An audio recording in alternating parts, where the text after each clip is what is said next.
আসসালামু আলাইকুম বন্ধুরা, কেমন আছেন সবাই? আশা করি সবাই ভালো আছেন। আলহামদুলিল্লাহ আমিও ভালো আছি।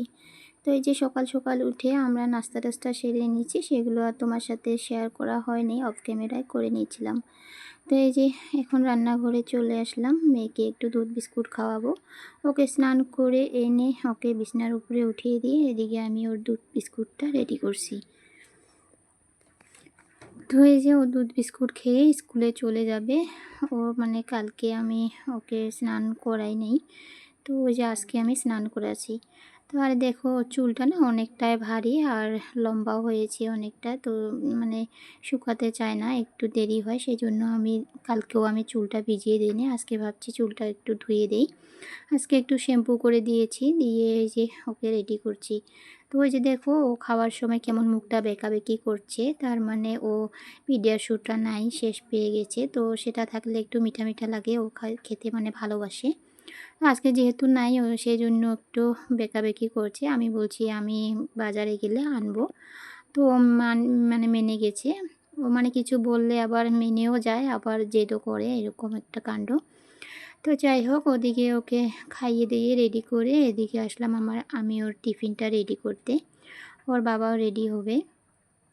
আর এদিকে আমি ওর টিফিনটা রেডি করব। টিফিনে এই যে আপেল আর একটা মানে কেক দিয়ে দেব। তো সেজন্য এদিকে আমি তাড়াহুড়ো করে করছি। আর এখান থেকে না আমি আর শ্যুট করতে পারিনি। মানে আর কাজকর্মগুলো শ্যুট করতে পারিনি। আমার ঘরে না লোক আসছিল। আর তোমরা তো জানোই লোক থাকলে ভিডিও করতে মানে ভালো লাগে না। তো সেইজন্য আমি আর ভিডিও করতে পারিনি। এইটুকুতে আমি রেখেছিলাম। তো এই যে দেখো মেয়ের টিফিনটা রেডি করে আরেকটা কেক দিয়েছি। তো তোমরা ভাববে যে মেয়েকে মানে ২-১ দিন ধরে মানে দেখেছেন যে কেক দিচ্ছি, তো আমি দিতে চাই না। তো আসলে যখন ও নানির বাড়ি থেকে এসেছিল রাতে ওর বাবার সাথে, তো তখন বাজারে একটু জেদ করে এই যে এই কেকের ডিব্বাটা না ও নিয়ে আসছিল। তো এটা নিয়েছে কত নিয়েছে? ১৪০ টাকা নিয়েছে। তো সেটা নিয়ে এসেছে ওর জেদ করে যে ওর খাবে। তো আমি বলছি ওটা আমি না লুকিয়ে রাখছি। তো ভাবছি মাঝে মধ্যেও একটু একটু করে দিয়ে দেবো। আর ও বলছিল, তো আমি বলছি নাই, ঘুরে দিয়ে আসছি। তো এই যে সন্ধ্যাবেলার এটা, তো সন্ধ্যাবেলা আমি কাজকর্ম করে বাড়িতে এসে তো একটু শোনপাপড়ি খাচ্ছি। তো সেদিনকে যে একটা শোনপাপড়ি এনেছিলাম, তো সেটাই খাচ্ছি। তো এটা সন্ধ্যাবেলা কিছু একটা না খেলে না একটু ভালো লাগে না। তো ওই যে আজকেও না বৃষ্টি হয়েছিল, আজকেও একটু বৃষ্টি হয়েছিল। তো আজকে আমার কাপড়গুলো ভেজে নেয়। তো আমি যাকে ফোন করে দিয়েছি, আমার বড় যাকে, তো ও এসে কাপড়গুলো উঠিয়ে রাখছে, যে এভাবে মেশিনের উপরে, ওয়াশিং মেশিনটার উপরে রেখে গিয়েছে। তো সেগুলো নিয়ে আমি মানে ভাঁজ করব কাপড়গুলো। তো যেহেতু আমার মেয়ে এখনও আসেনি, তো সেজন্য আমি তাড়াহুড়ো জলদি জলদি করে মানে কাপড় টাপড় এগুলো যেগুলো টুকটাক কাজ আমি রেখে গিয়েছিলাম, তো সেগুলো আমি করে নিচ্ছি। ও আসলে আর পারবো না, ও আসলে ওকে আদর করতে হবে। ওরও মানে পড়াও থাকে, অনেকটাই পড়া থাকে। তো যেহেতু ছোট, ওর মানে পড়া পড়তে একটু টাইম লাগে। মানে একটা পড়া ২-৩ বার, ৩ বার, ৪ বার এভাবে করে পড়তে লাগে। তো সেই জন্য আমি ভাবছি ওর আসার আগে আমি কাজগুলো কমপ্লিট করব। এখন আমার কাজগুলো হতো, তো মানে একটু লেট হইলো। তো আমি ফোন করেছিলাম আমার বাড়িতে আমার ভাইয়ের বউকে, ওর সাথে অনেকটাই টাইম কথা বললাম। তো সেই জন্য আর এই যে দেখো এই যে ছোট ছোট জামা কাপড়গুলো, সেগুলো আমি এই ভাব করে মিলিয়ে দিই। তোমরা তো জানো এই ভাব করে আমি মিলিয়ে দিই, মানে সুন্দরভাবে শুকিয়ে যায়। আর এই যে এদিকে কাজ কমপ্লিট না হতে আমার মেয়ে চলে আসলো। এই যে চলে আসলো হাসতে হাসতে।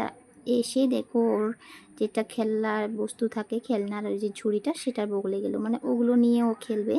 আমি বলছি এটা খেলা হবে না। আর একটা ১০ টাকা নিয়ে আসছে, ওর নানু নাকি দিয়েছে ওকে। আর এই যে আমার হাজবেন্ডও মানে এসে পড়লো স্কুল থেকে। তো এভাবে আমাকে কাজকর্ম করতে হয়। এই যে দেখো একটু কোলে নিচ্ছি, এই যে একটু কোলে নিয়ে আদর করছি। তো যাই হোক, আসলেও সারাদিন তো থাকে না। তো সেই জন্য আমিও দেখলে একটু আদর করতে ইচ্ছে হয়।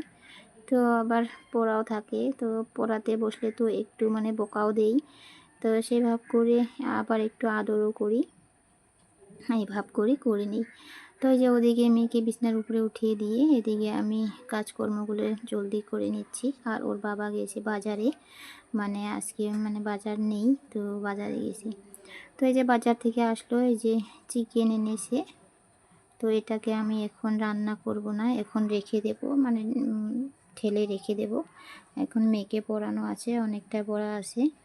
তো পড়ালেখা সেগুলো করে, আর এই যে ছোটো বাচ্চার মানে বই এগুলো সদাই চেক করতে হয় যে কি দিল না দিল। তো এই যে মেয়েকে পড়ার পরে ওকে একটা খাতা দিয়ে বসিয়ে দিচ্ছি যে তুমি এখানে লেখালেখি করো, আমি রান্নাটা করে নিই। তো এই যে এদিকে ওকে বসিয়ে দিয়ে এদিকে আমি আসছি রান্না করতে। তো এসে ভাতটা বসিয়ে দিয়ে ওদিকে চিকেনটা ধুয়ে নিলাম। চিকেনটা ধুয়ে এদিকে একটা কড়াই বসিয়ে দিয়ে এদিকে পেঁয়াজ টিয়াজ এগুলো রেডি করে নিচ্ছি। আর এই যে তেলের কৌটাটা দেখছো, তো এটা আমি 2-1 দিন ধরে এইভাবে রান্না করছি। তো যেটা মানে আমি যে ঢেলে নিব, তো সেটারে সময় পাচ্ছি না। তো যাই হোক, তেলটাও শেষ হয়ে গেছে। এভাবে মানে তেলটা এভাবে করতে করতে 2-1 দিনের ভিতরে এটা শেষই হয়ে গেল। তো যাই হোক, কিছু করার নাই। আর আপুরা, তোমাকে একটা কথা বলি, তো আমার চ্যানেলে যদি কেউ নতুন হয়ে থাকো, তো প্লিজ আমার চ্যানেলটাকে সাবস্ক্রাইব করে দিও, সাবস্ক্রাইব করে আমার পাশে থাকো। আর যদি কেউ আগে থেকে আছো, তো প্লিজ একটা লাইক করে ছোট্ট করে একটা কমেন্ট লিখে যেও। তোমার কমেন্টগুলো দেখলে আমাকে খুব ভালো লাগে, তখন ভিডিও করতে মন যায়। আর যদি কমেন্ট লাইক কিছুই না থাকে, একটু মনটা খারাপ হয়ে যায়। তো যাই হোক, কিছু করার নেই। তো আমারও ভিডিওতে কোনো না কোনো একদিন আসবে, ভিউজ আসবে, কমেন্ট আসবে, সাবস্ক্রাইবও আসবে, তাই না? তো এই যে দেখো, এটা মিষ্টি কুমড়ো। তো আমি যে রাতে যে ভর্তাটা বানিয়েছি, তো যে আমি আগে মিষ্টি কুমড়ো ভেজে তারপরে ভর্তাটা করি। তো একটু আমি মানে বেশি হয়েছিল, তো আমি ফ্রিজে রেখেছিলাম। তো সেটাকে আমি যে ভেবেছি ভর্তা করে খেয়ে নেব। তো আজকে যখন চিকেন এনেছি, তখন তো আর খাওয়া হবে না, এটাকে আমি যে এখানে দিয়ে রান্না করে নেব। আসলে মধ্যবিত্ত সংসারে বউ হয়ে একটু বুদ্ধি খাটিয়ে খাটিয়ে আমাকে সংসারটা চালানো হয়। যদি আমি এখানে না দিতাম, তাহলে মিষ্টি কুমড়োটা আমাকে মানে ফেলিয়ে দিতে লাগতো। তো সেই জন্য আমি না ফেলিয়ে এইভাবেই আমি রান্না করলাম। তো বেশ ভালো হয়েছে, গ্রেভিও হয়েছে। তো আজকের ব্লগটা এখান থেকে শেষ করছি। আল্লাহ হাফিজ।